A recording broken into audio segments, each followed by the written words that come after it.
So in the previous lecture, we have introduced the concept of more is different, by which one essentially meant that some phenomena which at the macroscopic level permit only limited amount of predictability and of understanding what is going on. Once we go to a more microscopic level and express their dynamics in terms of their many elements, then one can understand much better the dynamics of the system. And we gave this example in which just looking at the growth of the volume of water when one heats it, then by just extrapolating the macroscopic behavior, you might come with predictions that it will go on like this forever. But in fact, the microscopic links between the molecules which form the system might lead to very different results, unexpected and dramatic results. So the idea is that many other systems, not necessarily within physics, can have similar behavior, like for instance it happens with the crashes in the stock market, or with social events such as revolutions and things like that. An entire domain of science emerged out of this, in which this behavior within physics, in which one tries to understand the, let's say, boiling in terms of the dynamics of drops and bubbles, which in turn are made out of atoms and molecules, one would go to a more general point of view and say, okay, let's see if we can define in many other domains these micro elements and this macro phenomena, and connect them by similar methods, and be able then therefore to understand, to predict, and to influence their behavior. So we have reviewed very fast, of course, the most dramatic one of them, it's in biology, in which you can start with lifeless chemicals and end up with live cells and things like that. In social groups, we gave some examples in which you start with some people, but the social groups have an independent existence, such that even if the social group changes, like a nation, after 100 years you have a different, none of the previous microscopic elements is there, but still there is the same language. So these are quite interesting, and some of the things we do understand at the intuitive level, but the advantage of applying the methods coming from physics is that they allow you more quantitative treatment of some of those problems. And the other examples, it's understanding the crashes and booms in stock market in terms of individual traders which form herds, and those herds start having a macroscopic behavior rather than the micro one related with the individuals.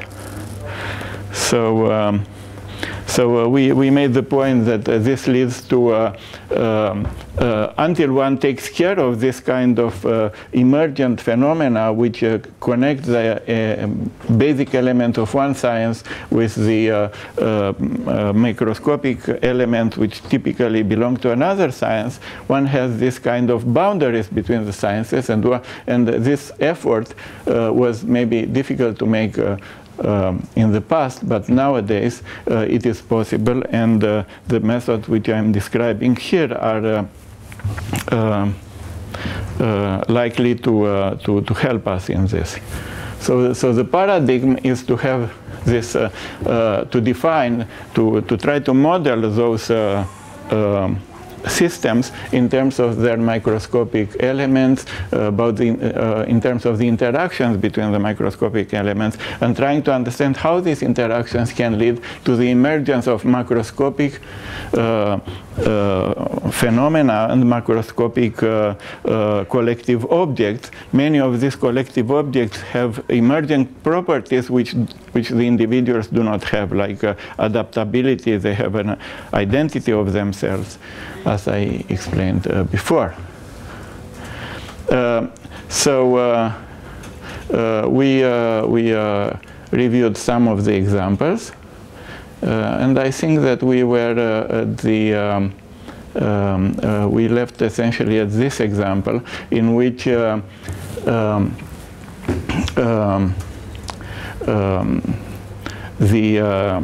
problem on the table is the problem of wealth distribution within a society. Now, wealth distribution is important enough, especially if we want to have humans happy, which is, after all, at least theoretically, the objective of everything we do. But beyond that, the wealth distribution within an economy, it also, we'll see, it influences also the very stability of that economy. So having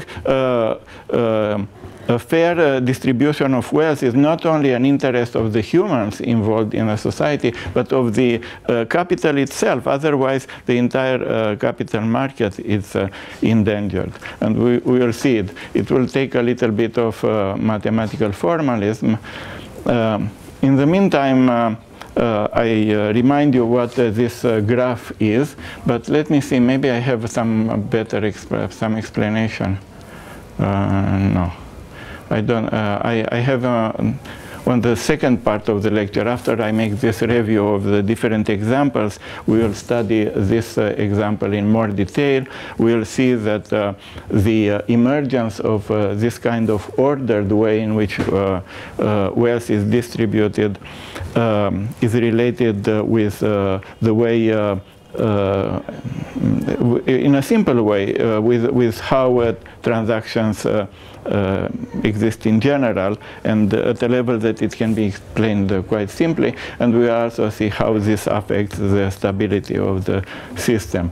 But now we just have, and this, for instance, relates this slope, this way in which the wealth goes down on the scale of the richest, and then the next richest, and so on. It related to the how the fluctuations of the market are.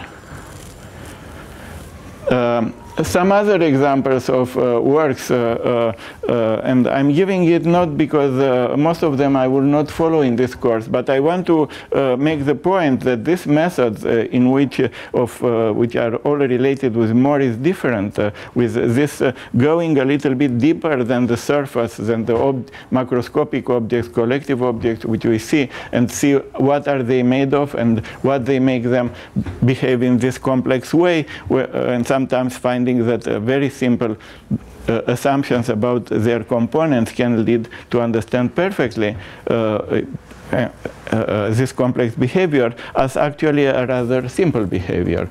So, for instance, it was applied to scribblings of children, and giving a very precise and very detailed description of what happens in the child's head when it first connects its own scribblings to a meaning. And then it was applied. We applied it to the automatic generation of creative ideas, and in fact the computer, at least formally, did win over a bunch of people, and this made some it was to this very day there are people which are wondering how come the computer got better marks for originality from other humans when compared with the humans with which it competed. And again, you see, the dynamics which we imposed on the structure of the idea was connected with the fact that it was made out of simpler concepts which were there rearranged by the computer. And we applied it also to analysis of text and also to the propagation of products within a society. In fact, it was found that the way the information about a product propagate has some fractal properties, have some phase transition properties, which I'm going to explain in more detail probably in the next week lecture. But the point was that because of this knowledge about how a product can spread throughout a community, one could make predictions about very early in the product propagation whether it's going to propagate correctly, successfully or not. And for instance, this graph, I will give only a hint of, as I said, I will explain more in the future lectures. But here, if you have in the market, imagine that this is a grid, a regular grid, and on each side there is a buyer.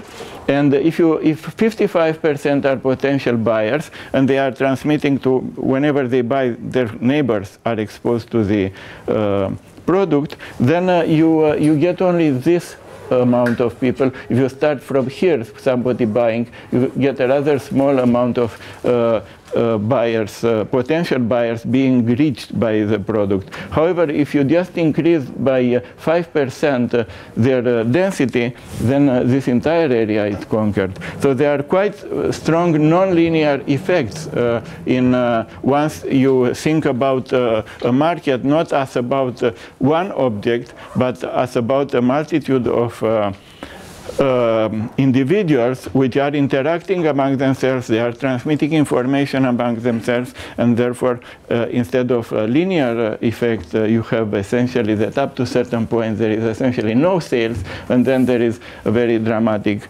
increase in the sales. And you see there is this little picture which reminds you that very similar things happened with this boiling and with many other examples before. So, in fact, another group of people which were involved in this program, as you see, it's a very wide program. We applied it also to the fight between the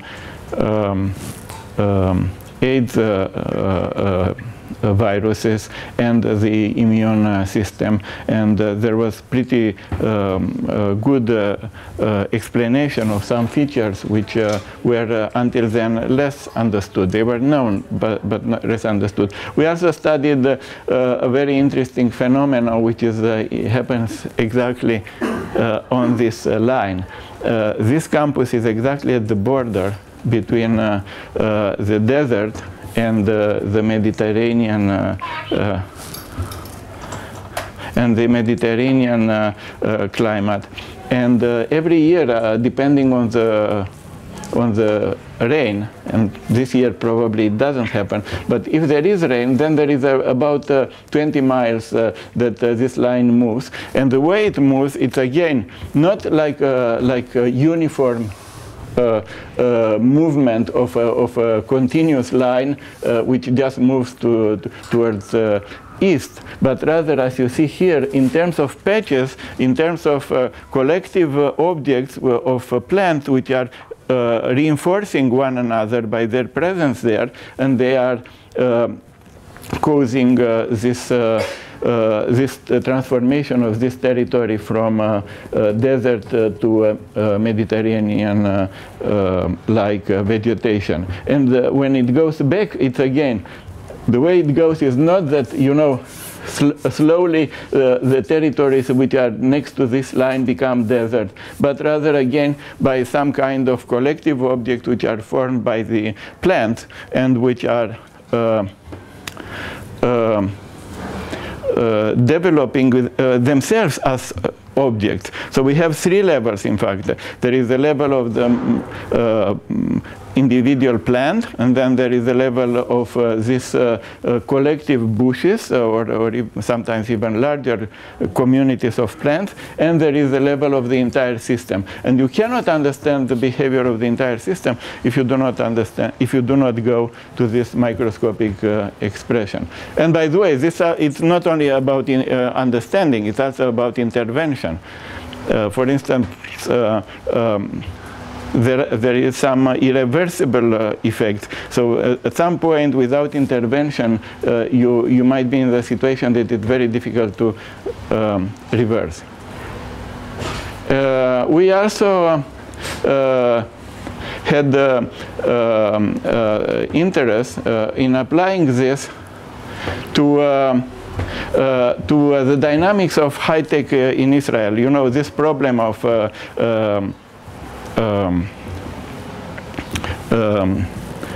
startup nation, it's quite interesting, and it's interesting why some places like Silicon Valley or like Israel, they are developing very successful, even in conditions like today, in which the rest of the economy of the United States or the rest of the economy around us, or even in Europe, they are going down. And then you can understand it in terms of understanding what is the dynamics of these companies. And of course, the dynamics is intermediated by people. So you can trace up to 8 generations, essentially.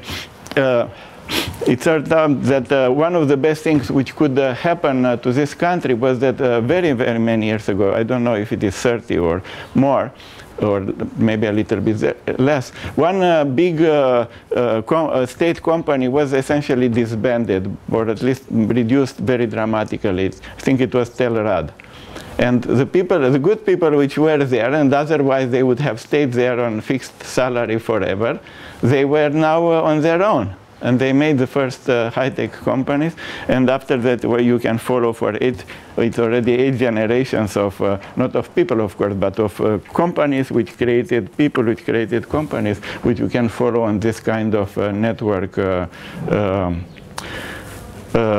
representation. And again, we have models about it which can, to some level, not only explain how this happened, but also what are the prospects for it, what are in different conditions, what is the kind of negative pressure you can put on those companies, and still they will survive and maintain us as a startup nation.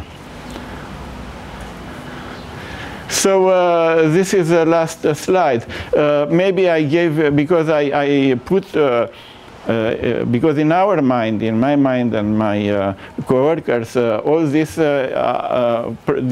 projects which look very different, they are coming from the same kind of common concept, which I tried to explain in this very short review.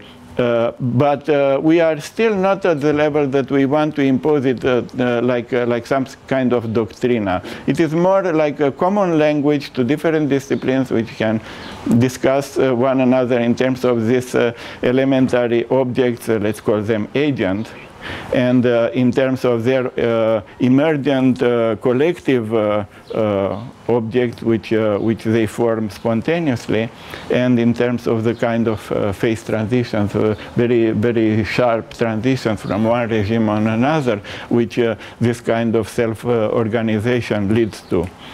So I think that this part of the lecture I finished. I would stop for questions, because now I will start something rather different. Is it bad that I'm moving all the time? It's okay.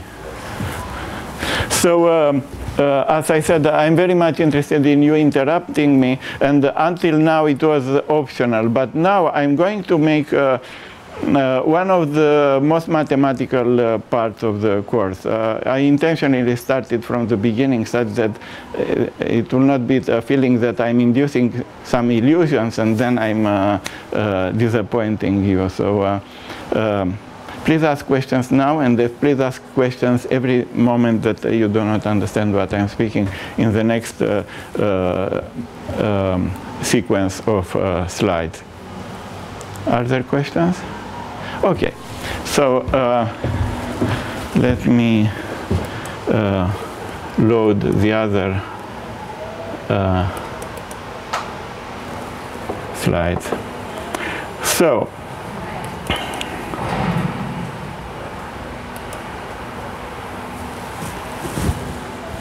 I put it here. Oops. Okay. I'm trying to stop the speakers, but apparently I'm clicking on that thing there, but it doesn't. Is there another way to stop the sound? You can untick the plate arrangements, I think. The top middle, in the middle of the slide. Here? To your right. To the right. Further, yeah. A bit more. Yeah, and play narrations, I think you can tick it off, maybe it will work. Ah, okay.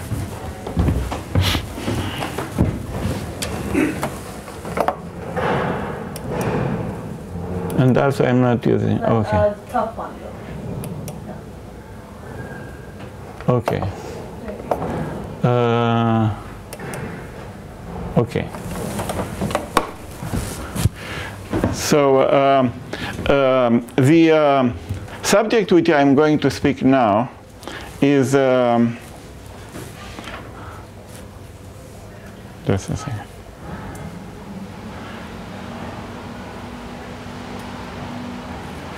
I would start rather with this. There is a law which was obtained about 110 years ago by somebody called Vilfredo Pareto. He essentially made the statistics. He looked at what is the income or the wealth, but I think that he initially looked at the income of different of people in the Western Europe. I think he used Italy, France, Britain. And he discovered something which at the beginning for him it was intriguing, but as time passed it turned out to be a very important thing. And as you see, people started to realize that it's one of the most important generalization of human knowledge, and that in fact most of the societies do have this property.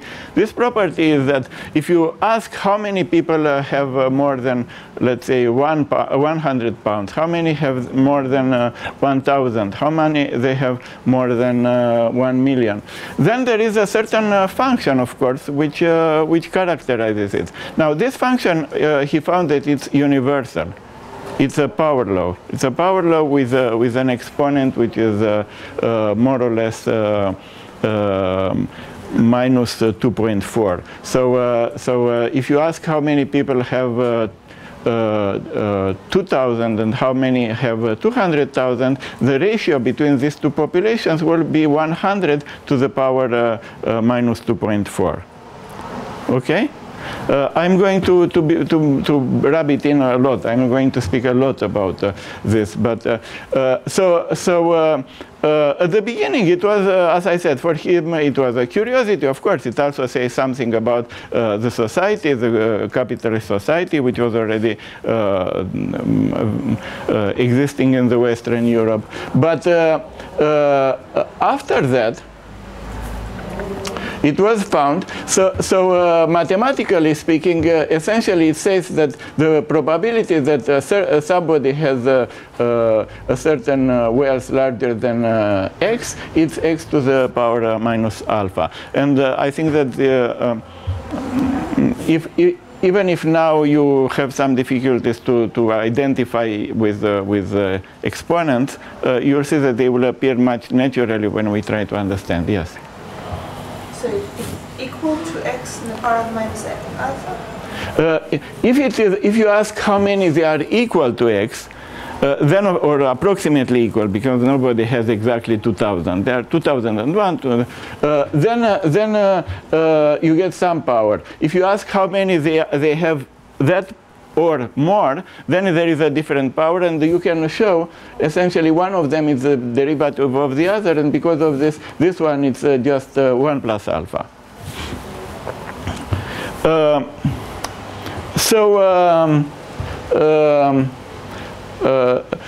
So this is the mathematical form of this power law. And the thing which made it into such a great discovery is because it turned out that in most of the phenomena which we see in nature, in fact, this kind of laws are fulfilled. So it's not only in the wealth of people, but it's also here. It's of course it's an example which you know very well, that the earthquakes are labeled according to a logarithmic scale. So, so if an earthquake has a degree 7, that it means that it's 1 order of magnitude more than a degree 6. So it's the same situation. And then during this 100 years, there was a continuous avalanche of other fields in which these power laws appear. For instance, if you want to know to classify the species according to the number of individuals they have, there are many species. Or here the graph is actually about on this axis, it's a logarithmic axis, so it's 10, 10 to the second, 10 to the third, 10 to the fourth in meters. And the question is, here you have essentially, no, it's not in meters, I think it's in centimeters, in millimeters. So 10 to the fourth is 10 meters, and there are not many animals bigger than that. So you see, there are very few species with individuals which have 10 meters, and there are very many, 10 to the 5th, 10 to the 6th, the ones which have 10 millimeters. So again, this. And here I didn't have time or interest to show all the graph, but this is also, as I said, true for the, if you characterize the species in terms of their individuals, or in terms of their number of individuals, or how many species at a given time in the history of life existed, or if you ask about the species which disappeared, what were their lifetime, and again you get a power law. And then if you look at the craters on the moon, then they have still a power law. You see, power laws are typically, as I explained last time, if you want to see it immediately, then you plot it on a double logarithmic scale, because then it's a straight line. If I would plot it on a normal graph, then power law would not be so easily distinguishable from any other smooth function which just goes down. But if you make the graph in this way, it is pretty striking that you have systems from so very different domains, which all of them fulfill this kind of law, universal law. And in the domain of languages, if you characterize, here it's the first statistic which they made. If you, they took big compendiums of text. Typically, for some reason, Moby Dick is one of the books which were first studied. It was before they had computers to do automatically the counting. And they counted for different lengths of text. They counted how many times each word appeared, and then they ordered the words in the order of their frequency. So So you see here that the one which is most frequent appeared a very large fraction of the text. This is 10 to the minus 2. It's 1 in 100, and this one appeared probably 1 in every 20 words. It's probably the article V in English. Probably the first word. But so, of course, for one single word, it's not difficult to say, okay, yeah, I could guess it, that the definite article V is the most frequent word.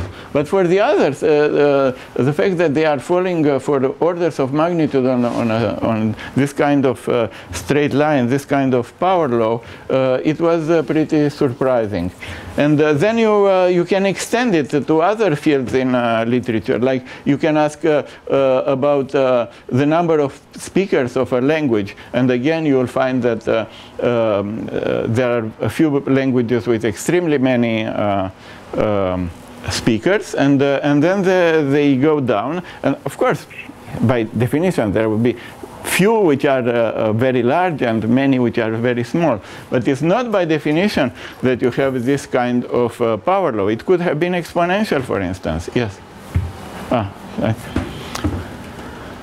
And then in terms of countries and population, again, you can classify them. And by the way, one of the people which were the first early involved in this kind of statistics, actually it's an example of how much you shouldn't get carried away by science in your other convictions. What happened is that he made the graph of the size of the towns in different countries.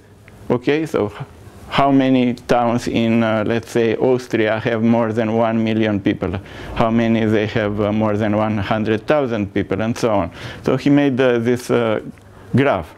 And he did it in the 30s. And he did it for Germany and for France.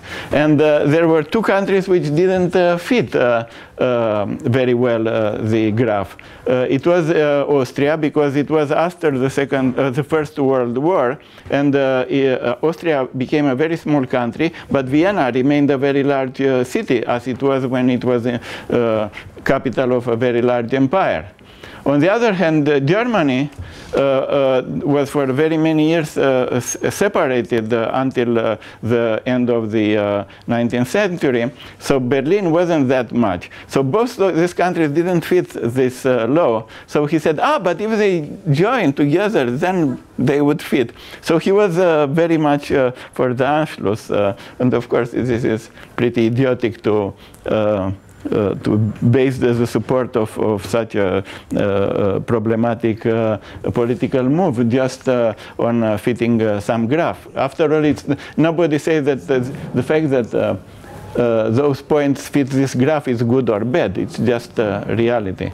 And as you will see, in terms of the distribution of wealth, again, it's unavoidable that you have this kind of power law, but the exponent of the power law is under the control of people, and lately it's not going in the right direction. We'll discuss it. The most impressive law, it goes over 16 orders of magnitude. It's the size of meteorites. And this gets us closer to what we wanted the thing on which we'll concentrate. It's the wealth of people. This is a very old graph. It's from the 70s in Britain, and it's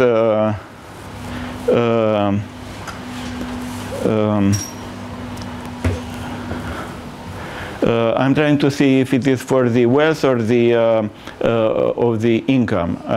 It's not clearly stated here, but I have another one which is wealth.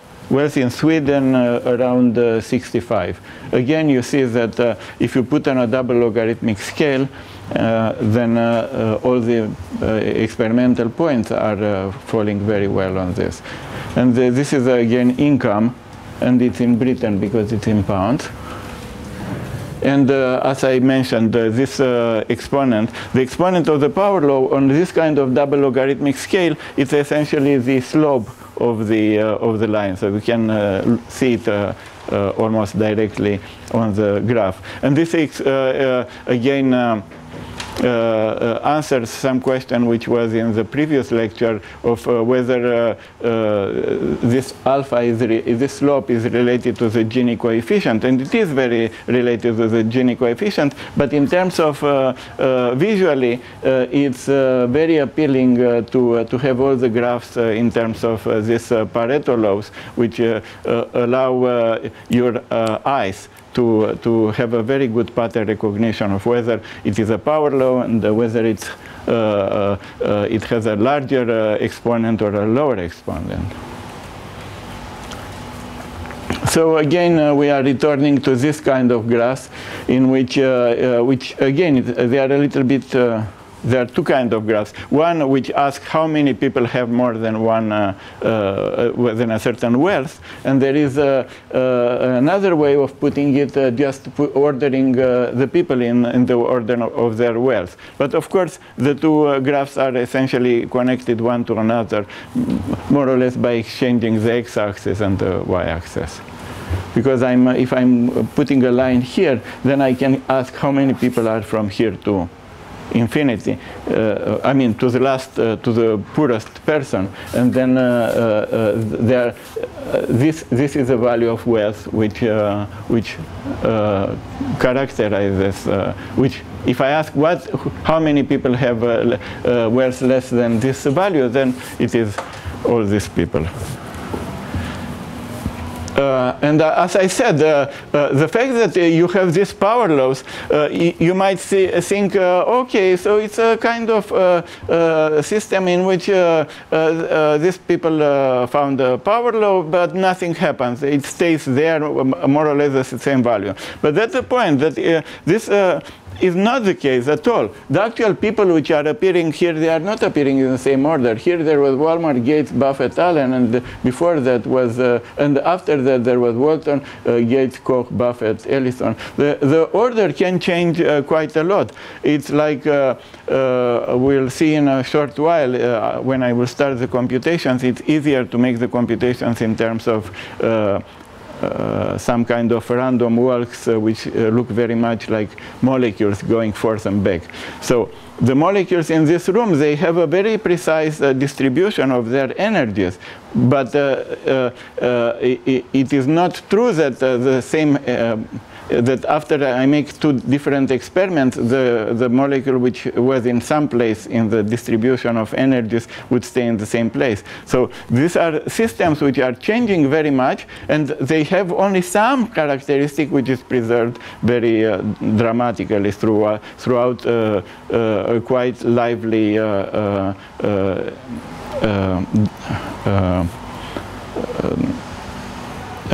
dynamics, and this is part of what allows us to understand the dynamics in terms of this invariance, in terms of these regularities which appear. And here it's, I think it's the last, almost the last slide. This is bunch of graphs which are exactly what we saw before, except that there are not the names of the people. There are departures for the first 10 people, but the rest of the population falls again on the straight line. And this is the first graph is from '87 and the last from 2013. And these graphs were done very recently by my coworker, Professor Golo. And in principle, you can think, okay, these are just some graphs like any other graphs. But a lot of human information is here, because we are speaking here about the way the wealth in our societies are distributed. And as you see, in the case of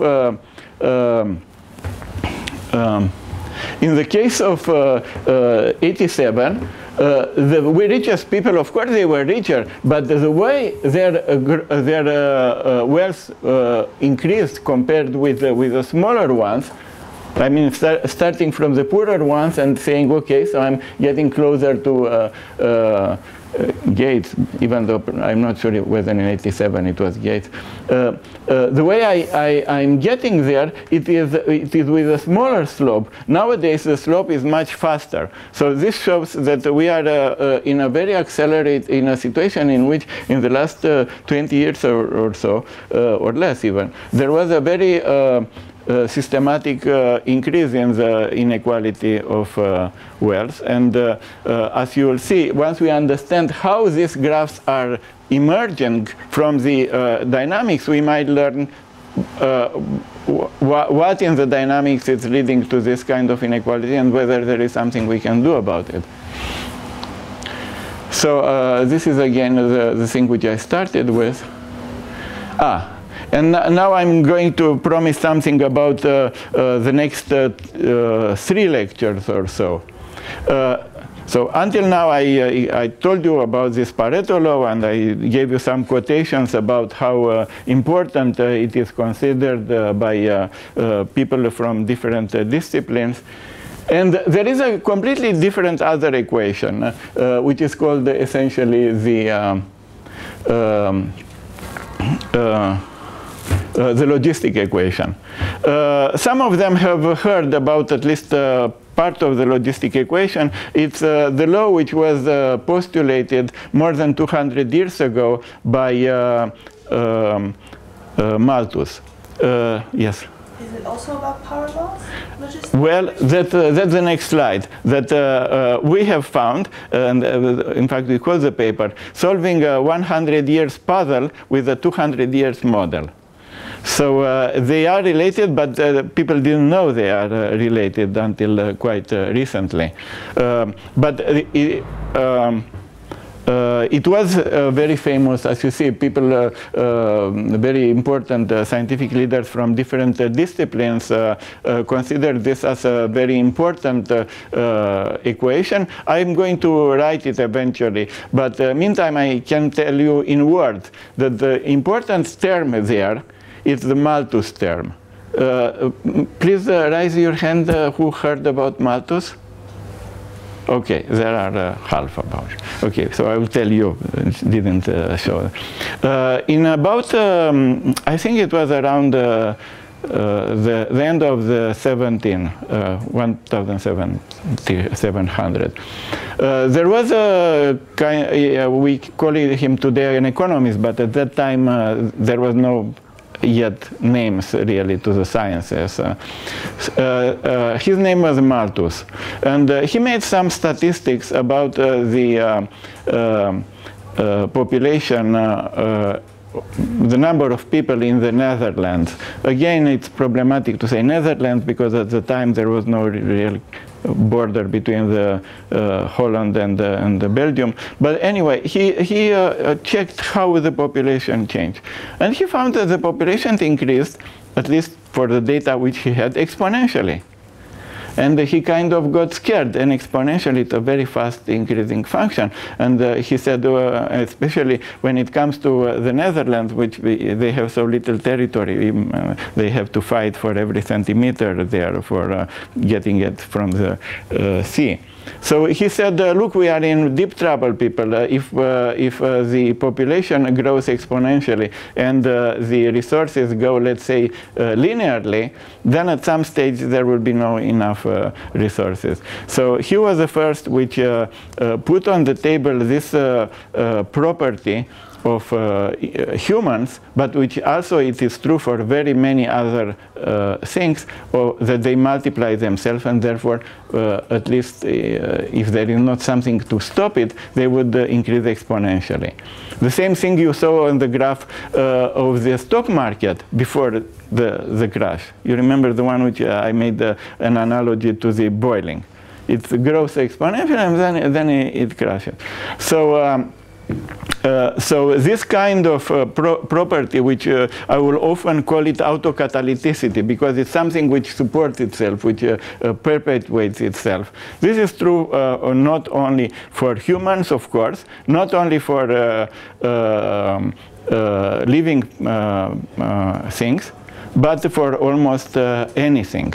including, for instance, the example of products, which I described, including this phenomena which can lead to Silicon Valleys or startup nations. So this is the kind of, this part of the logistic equation. So the first part of the logistic equation, this part is what Malthus invented. Then there was some other guy about 40 years after. The king of Belgium got very scared of this. So he took an officer which knew mathematics and told him, can you do something about it? So he added another term which describes the fact that if there are too many people around, then they will start taking the food or other things one from the other, and then the population will saturate or something like that. So this is a logistic equation. The first term which implies exponentiation, and the other one which is somewhat explaining that maybe something will stop it. The important one is this one, is the proliferation. It turns out that this is also the term which is generating the power laws. So by having this model, we created a connection between a model which exists in the logistic equation with some corrections which have to do with the granularity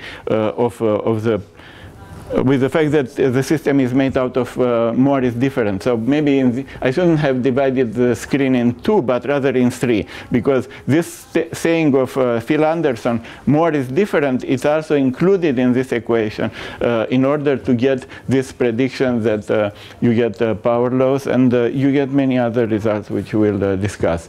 And indeed, if you make a list of all the systems which were described in terms of logistic systems and the ones which have scaling, you find that indeed there is a very good agreement between the two lists. So now I promised you that it would be a mathematical lecture, and until now it wasn't at all. So now after, but I gave you a lot of motivation. I explained to you how important is the power laws, how important are the logistic equations, even though I didn't write them yet. So now we are getting to to really something technical. All these things which I said, they are based on the fact that when you say more is different, it's almost immediately implicit that because there are so many elements there is an element of stochasticity, an element of randomness in the system. Okay, so there is another ingredient. Maybe I should have divided the screen even in four, because there is this additional ingredient which will give us all this synthesis between what we spoke until now. It is the randomness. So I'm going now to introduce very simple random processes. There will be an interplay between visual looking at what happens with a random process, but also some formulas, and eventually they will bring us to understand in a quantitative way and then in a precise way all these things which I alluded until now, and I'm aware that some of them I left them very, very fuzzy in your minds because I didn't give you the information. So before I make this sharp restart, essentially you'll see from basically zero, I would stop to ask if there are questions. There are no questions because it's clear, or because I lost the class? It's okay. Okay. Good. So this is a movie by Professor Golo. This is a particle which is moving. Whenever it goes moves to one place, it leaves that place red. With different types of red, such that you can differentiate where is it moving now and where it moved some other time. So this process, as I said, the way it's generated is you have a particle, and it has probability 1/4 to go forward, backward, left, or right. It's equal probability to do any of these moves. And if you let it go, it does what you see. Nothing very exciting maybe at this point until we start looking more carefully. In fact, we'll look more carefully to an even simpler process in which the particle goes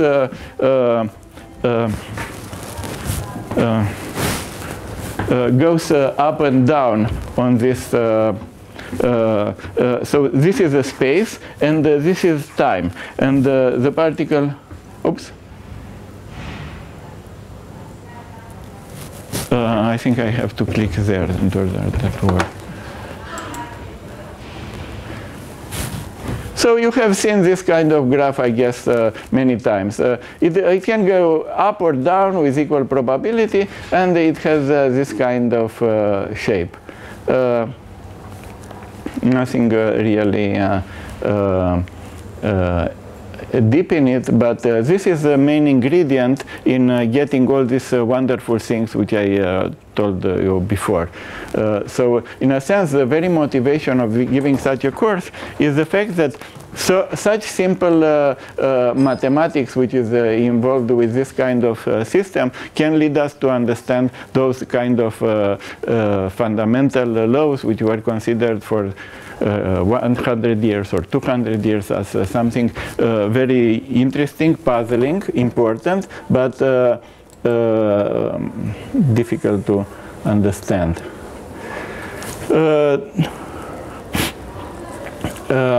I have about more 40 minutes. Do you want a break or something? No. We cannot even, because we have to finish at 10. Okay. So now after showing you this movie, let's look at closer to it. Suppose that I have this is my space. Some people think when they teach it, they describe this circle as a drunken person, which can go left or right with some probability, with equal probability, and then they ask how many times it will visit different points, and at which distance it will get from the original point, and this is the kind of questions they ask. But I prefer that I'm sorry.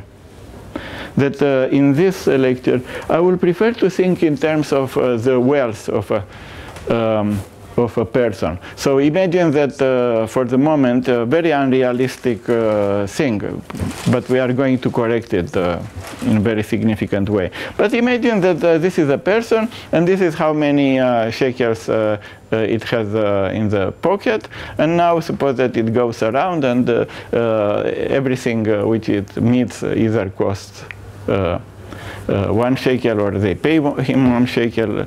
I'm not going to enter in the details of how it does it. When we'll get to something more realistic, then we'll also explain what. So in the meantime, you imagine that there is a person, it has a wealth W, and this wealth each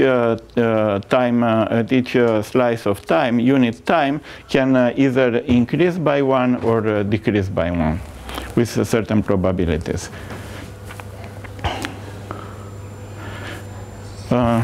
So again, what is this? I don't even. And again, we have a little movie about it. Well.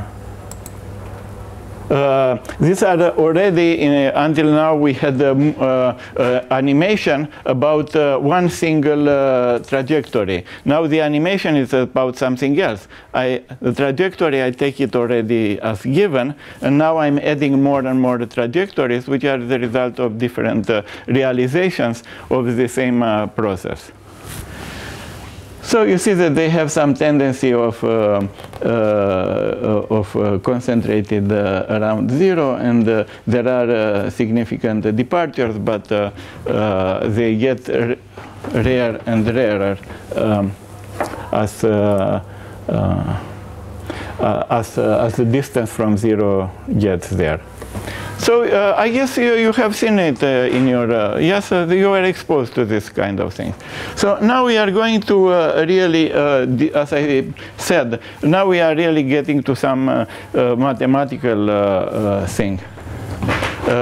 And I really insist to be interrupted, because when I teach this to the physics students, I teach it very differently. I really invested probably 10 times more to this in order to make sure that there is nothing not elementary going into this analysis. So I have this position of my individual, and there is a certain probability which might in principle depend on the position of going to the right or going to the left, increasing or decreasing by 1. And this again, these examples were made by Professor Golo, and this is shows this random walk. There is a drift because R plus was a little bit larger than R minus. So in place of being the fluctuations being longer horizontal, it has also a drift. In fact, yes, it's written. There is probability 0,4 to go up, probability 0,2 to go down, and probability 0,4 to stay there. Now, when I first introduced in the slides the word probability, then my coworkers said that you have to define what is probability. And that I got dizzy, because there are very rigorous books on mathematics, but always the first chapter is terribly not rigorous, because you can develop something when you define something, but defining something is something which if you want it to be connected to the reality, it has to be outside the mathematics.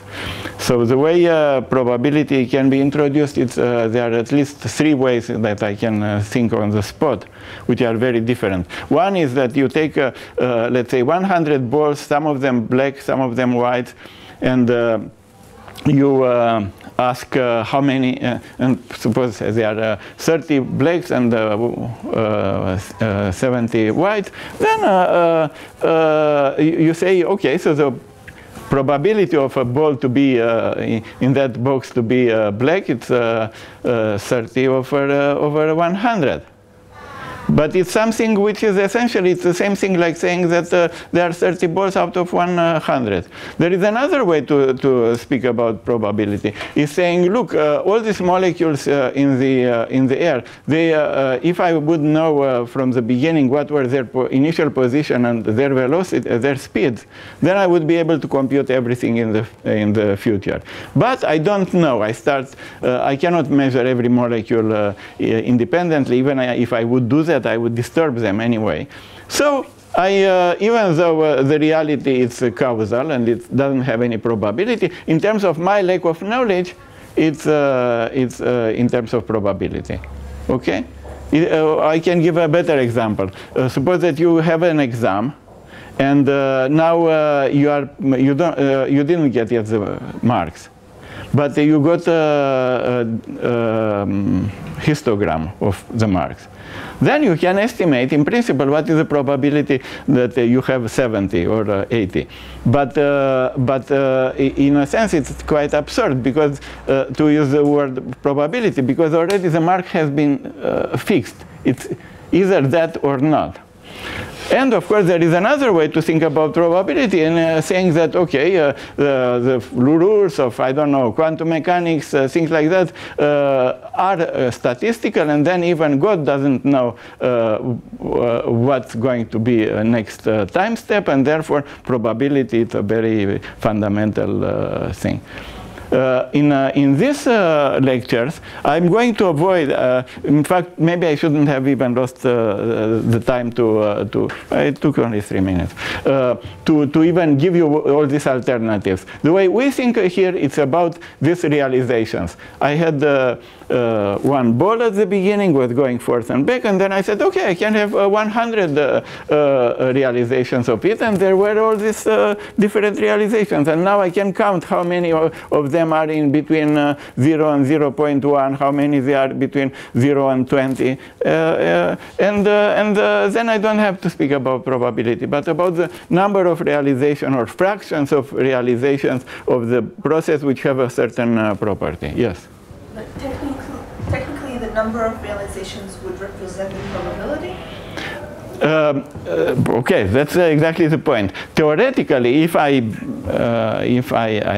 computed it correctly, and if I make an infinity of trials, then the ratio which I obtain in a particular experiment with an infinite number of realizations, then this will approach the theoretical probability.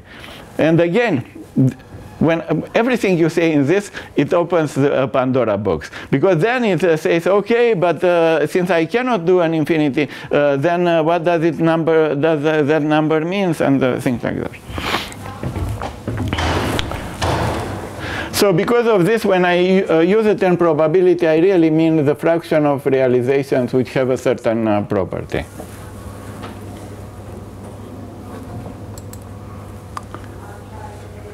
Okay, so again, there are different works, different realizations of the same process. And now what I said in words, it's also exemplified. Here I took only, how many there are? 5 realizations. I start with all of them at 0.5. So if I write the fraction, or if you want the probability, then the fraction of balls out of the total number of balls which are sitting at W equal 5, it's 5 over 5, 1. And in every other place, it's 0 at the beginning. Okay, so this is the way I'm going to express myself. So from time to time, I am going to say the word probability, but all I mean, as a matter of fact, it's the number of realizations. And here, if I know what is R plus and R minus for 5, and from now on I will work with R plus and R minus being actually independent on the side. So forget the 5. The same probability for going to the left I'm going to assign to this guy, except for 0, that I will not allow nobody to go to minus 1. That would be the convention for this particular lecture. So in this case, it's related to your question. Even though R minus and R plus were what I said, in actually this realization, I just have one guy which went to minus and 2 guys which went to plus here. So for a number of 5 realizations, I'm quite far away from having the ratios which are really characterizing the probability of the system. So in general, I can have not 5, but W, and as I said, this W at some stage I will not keep it. This is just the slide before rescaled, such that I have more space to add something new. What am I going to add here? I'm going to add something which will allow me to do exactly what I said about the molecules. What did I say about the molecules in this room? That theoretically, at least if I ignore quantum mechanics and other things, in fact, there was one of the fathers of physics, I think it was Laplace, which said to the king, or I don't know, he lived between the king and Napoleon, so I don't know with whom he spoke about it, that if you give me the positions and the speeds of all the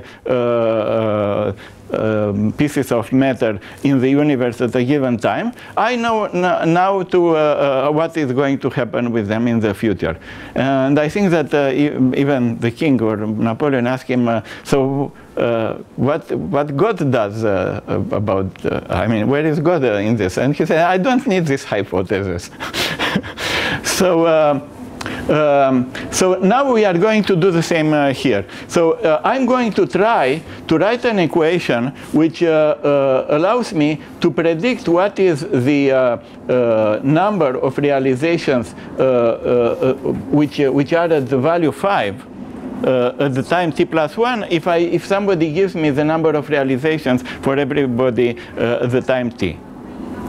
Okay, this is very typical for physicists. You give me the beginning, I give you the and this is a discrete version, a very simplified version of some equation which is called in a full context, it's called the master equations. Sometimes in certain contexts it's called Fokker-Planck. The mathematicians have a very similar equation, Chapman-Kolmogorov. Typically I don't like to give names because giving names is essentially covering the fact that you don't understand something. This is what happens at least in science.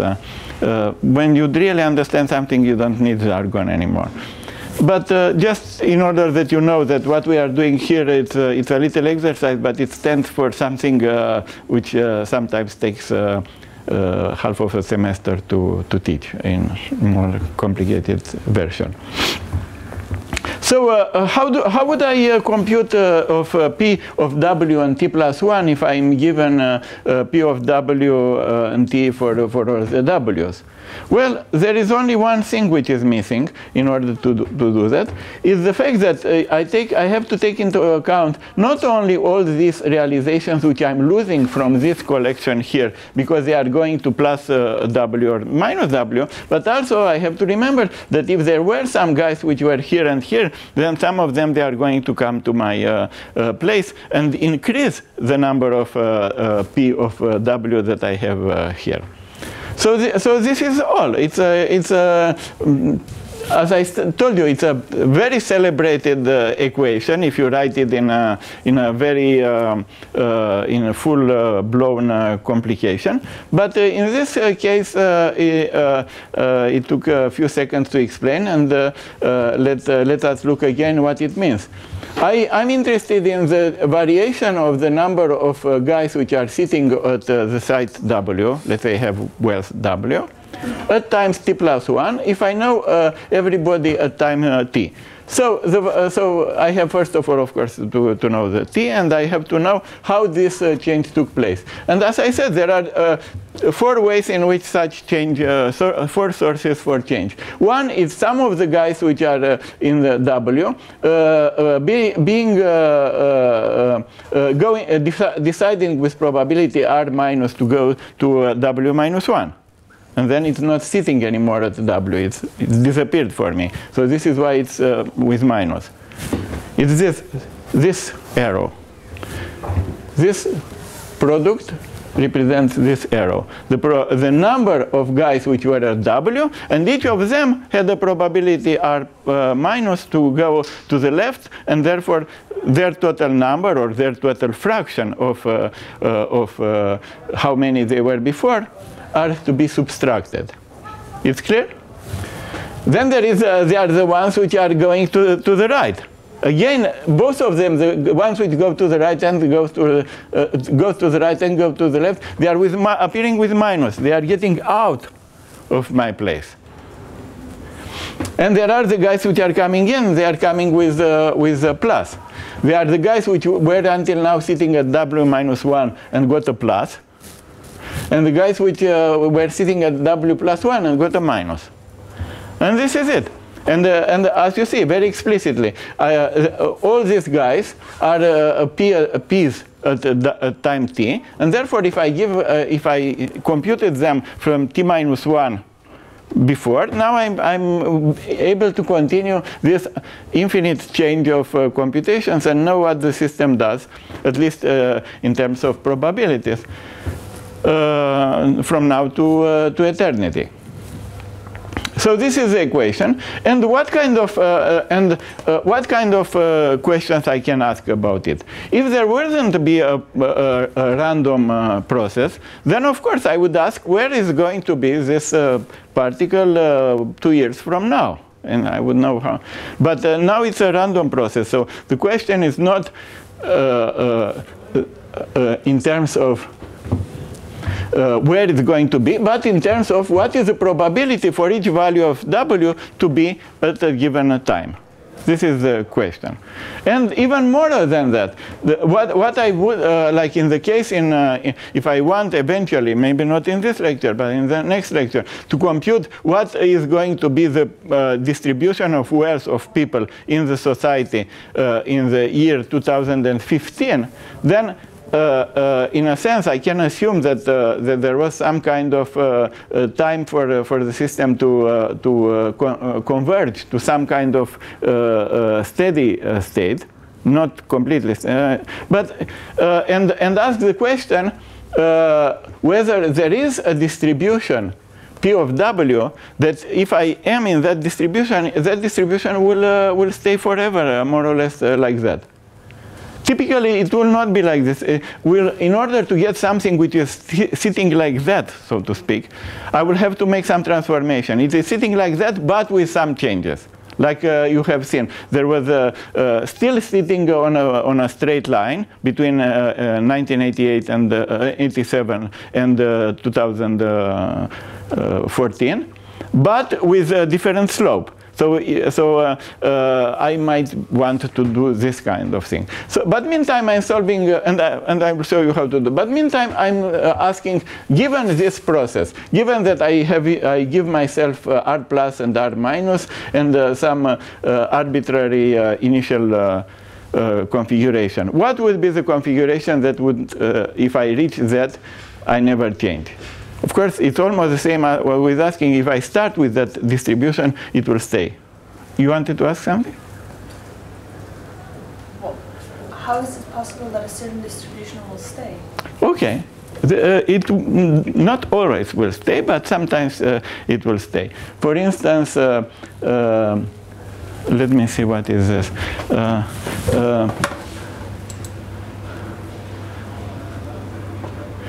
First of all, this is an example in which it doesn't stay. There is a drift. So I'm asking your question with illustration. So I started with a delta function with everybody in some place. There was a drift, and there was also the fact that each of them got more and more far away from the others. So by the time enough time passed, the peak has moved linearly to the right. And on top of this, the distribution got wider and wider. So in this case, in fact, you don't reach a fixed distribution, and you have to discuss what's happened here. And as you know, I happen to know how, and you'll know too in 2 weeks from now maximum, what is a Gaussian and how it goes. But in our case, it's not going to be a Gaussian, because if and now I'm giving the answer to what you said. In fact, it's written very loudly here. I have a lower bound, and I have a drift to lower values. So if I have these guys going random, but I should say it like this, because lower is always to the left in general. So this moves randomly, but it also has some drift. And then it hits this barrier. I said I'm not going to let the guys go below 0. So he hits at 0, sits there for that moment because it's not allowed. And the next time he will have a probability to return, and then maybe gets far away. So there will be some other distribution which will happen. And we know that it will be more or less how it can look like. I mean, first of all, it has to end very sharp at 0. Secondly, it cannot go too far away from there because the drift is in this direction. But neither one of them will stay here because there is some probability. And you'll see, and this is what we want to compute now. What would be the exact shape of these guys which are undergoing this kind of process? So there are a few ways to think about it. One of them is like this. I start with this guy, and then I suppose that I divide it in 3 pieces. Why? Because I assume that R minus is 4 times larger than R than let's see, this is 4. It's going to smaller. This is red. It's going to the larger. The ratio between them, I took them 4. So this is why there is an advantage to go to the left than to the go. And this yellow guys is the guys which for this moment are doing nothing. There is a probability of doing nothing. So the process will look like this. You see, I'm already doing something very similar to what I told you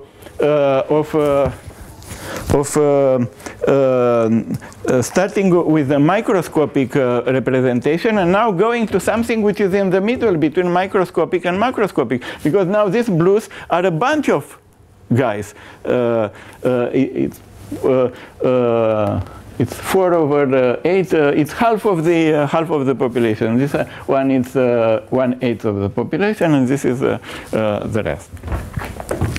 So, if I think in these terms, then the process will look like this. First, I went from everybody on this side. There will be 3 guys on this side, and now each of them are separated in 3. And the blue guys are going 1 step to the left, and the red guys are going 1 step to the right. And now I can see what is the distribution after the second step, and so on. I can continue. And from the at the beginning, if I start at a large enough distance from 0, then essentially I'm getting what you saw, what I call the Gaussian. Actually, it's a discrete version of the Gaussian. So this guy starts spreading, and you see it gets more and more this typical shape, plus the drift to the lower values. So if there will be no lower bound, this distribution would keep its shape. This is very important. There are theorems. They will, again, even though I hate giving jargon, in this course I will give, because I want you to be able to orient yourself when you hear such a thing. So there is a theorem. It's called the central limit theorem, and essentially it guarantees that no matter how exactly the steps are done, as long as they are not too big steps. It doesn't have to be +1 or -1. It could be +2, -2. If you wait enough time, then eventually the shape will look like will reach a universal shape. It's called the stable distribution, which in this case is the Gaussian distribution. Okay. We'll see that there are exceptions. Sometimes it's not the Gaussian distribution, it's some other distribution. But this property that you start with something which just have jumps of ±1, and you end up with a function which is almost continuous and it has a universal shape, that's quite universal. It was discovered at the beginning of the 20th century by a mathematician, Paul Lévy, in Paris, and the entire thing was then popularized by Mandelbrot, and he got out of this kind of mathematics also fractals and what he called Lévy stable distributions, which I am now considering to teach. Again, fractals, it's a little bit of jargon itself. Usually I'm not using in the course, but I thought that many of you were exposed to this. Maybe some of you are even meeting it in your own studies. So maybe I will discuss it. How many of you have heard about fractals? Only you. You never heard of this is the most pleasant thing which happens to me in lectures. When I ask the class if they heard about something, nobody knows, and then I say, okay, so I'm a very useful person. Now I will teach them. It's not that nobody needs me. So the point is that as these guys are moving to the left and getting flatter and flatter, at some stage they start hitting the barrier here, and they start arranging very differently than until now. So until now it was basically Gaussian, and now it's going to be an exponential. It's in a sense, when I gave the analogy with molecules in the air, it's not just another analogy. The function which you will get, it is exactly the function that the energies of the molecules in this room are. And this is, again, a very universal property. It's called the Maxwell-Boltzmann distribution. That any system in thermal equilibrium, if you look at the energies of its components, then the probability for each energy level will be proportional to an exponential. So in a sense, this is exactly what we are going to deduce now. And the beauty is that even if you don't know that what is a molecule, even if you don't know the molecules exist, this property still exists. And in a sense, all these applications to social sciences and economics and population biology, they started with a course in which I was teaching this for molecules. And in order to make the point that this is simple, forget the properties of the molecules, I say to the students, okay, imagine that I give all of you 100 coins of 1 shekel, and then I let you go freely in the room. Doesn't even have to be that each of you meets everybody in equal things. But whenever you meet somebody, whoever smiles first gets a shekel from the other.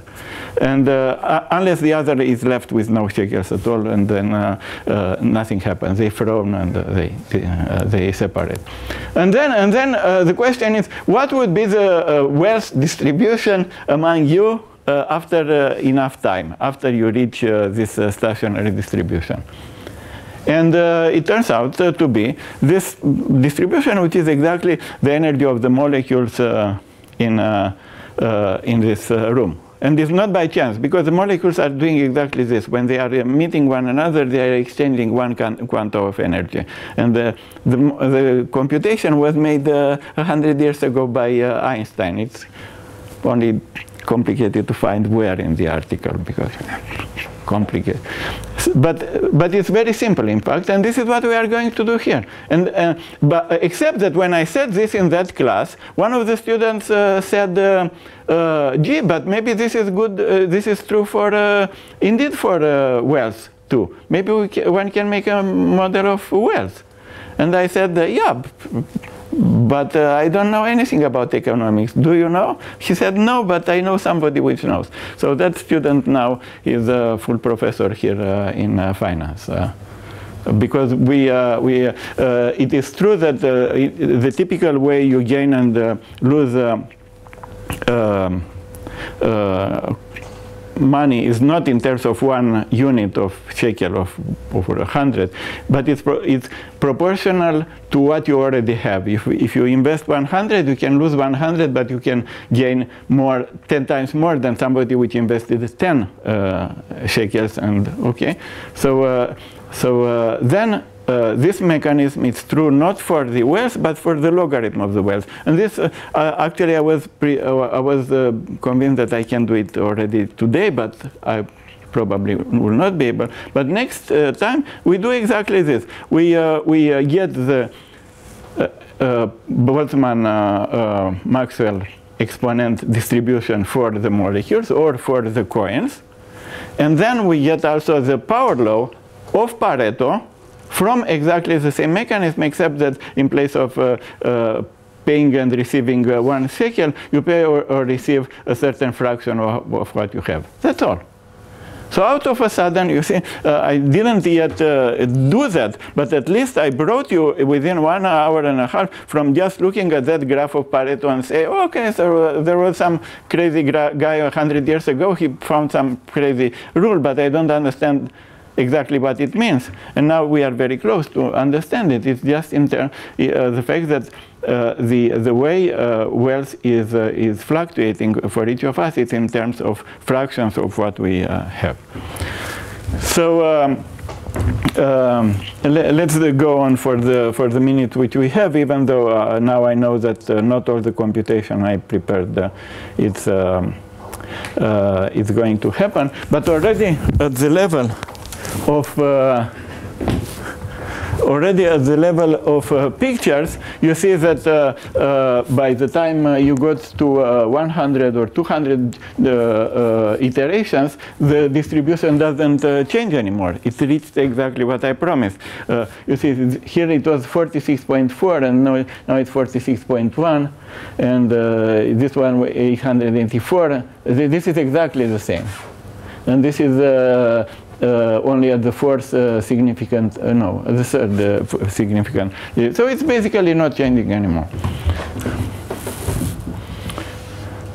So in order to, so now it's the part which I said that today will be the most mathematical part of the entire course, but it will be next time, because I'm going to solve this equation. More exactly, I'm going to solve in the assumption that P W of t plus 1 is equal to P W of t, which means I reached already this stationary level.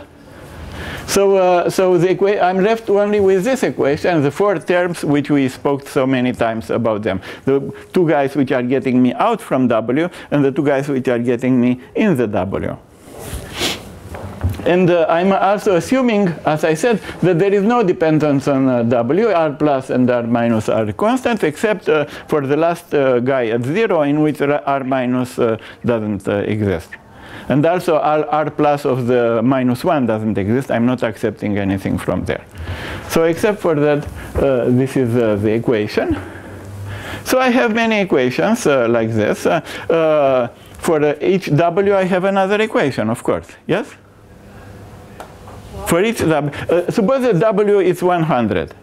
This equation is true. P of 100 minus P of 100 plus P of 101 minus 99. But the next equation could be P of 99 plus P of 99 plus P of 100, which is entered also in the previous equation, and plus P of 98, which enters in the other equation. So it's a little bit complicated because each equation contains R's which are common with the other equations, and I have to solve them all together in order to get the solution. But you'll see that it's not so difficult. So in particular, the last one, which is complete, as opposed to the one for 0, which is not complete because I don't have the term which goes to minus 1 or that comes from minus 1. So this is special.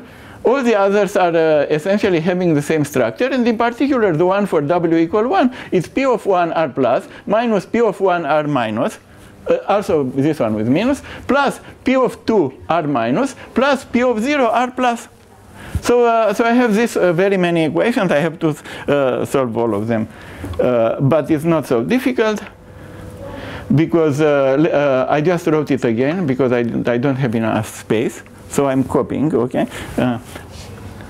So these are the same, and it's not so difficult. I can do it in 2 minutes, but we'll do it again next. Suppose that I call R plus over R minus Q, and I divide all of them with R minus. In that case, I get what? I get from this equation, I get that P1 is equal to QP0. Yes, because I bring it on the other member. It's P0 R plus. I divide by R minus. It's P0 times Q. Yes? Maybe I do it next time. The point is that the solution is in these 4 lines. It will take 4 lines. Incidentally, when I constructed first this kind of elementary solution, because the physicists do it with differential equations, even if it is a posteriori, not necessary. So initially there were much longer proof, but this morning I said, oh, wait a minute, I can prove it even simpler. So so the next time we make these 4 lines, and we find that indeed P of W we find with those 4 lines that P of W is equal to P of 0 Q to the W. This is an exponential, Q to the W. It's an exponential dependence on that. You can also write e to the power logarithm of Q times W.